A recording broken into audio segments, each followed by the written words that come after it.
Majina yangu naitwa Samuel Juguna. Ni mkaaji wa hapa ni nyumbani. Ile kazi tunafanya hapa ni kilimo na hii maji ya dam ya mvua ni ya season. Kama wakati huu tunavuna maji, alafu tunaendelea kulima hii chakula ya miezi 3 hivi, mboga.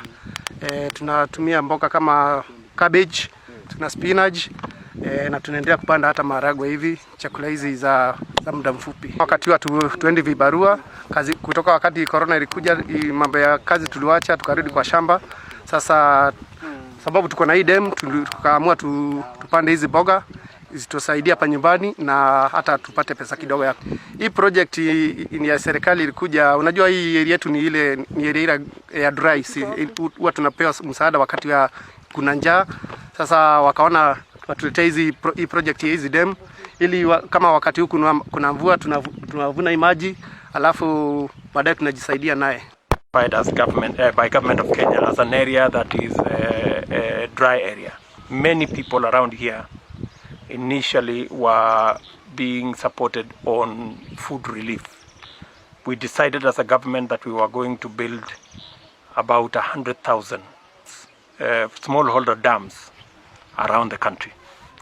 And the dam we've just witnessed here is one of them that was done under that program.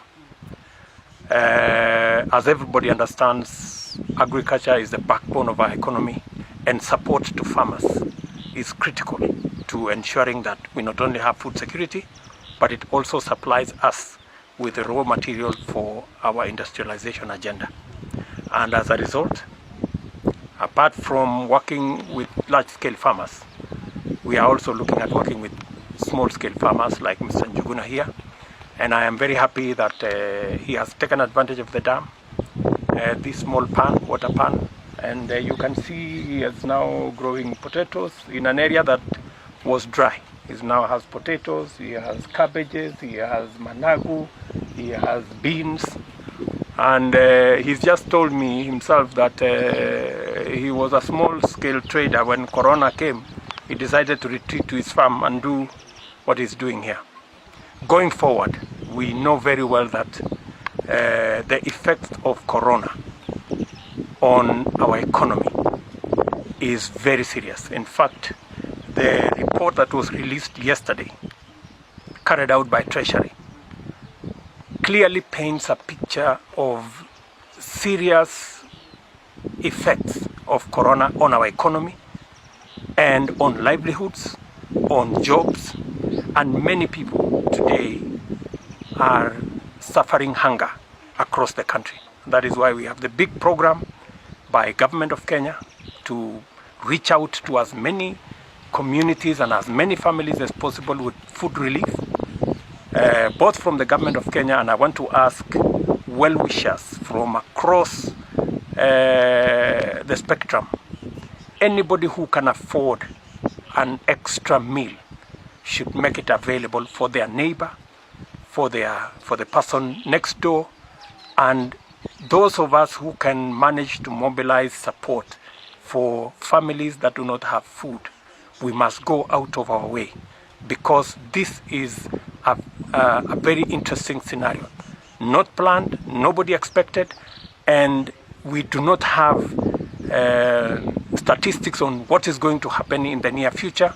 So we are here for a while. As the country has seen, another 66 people today were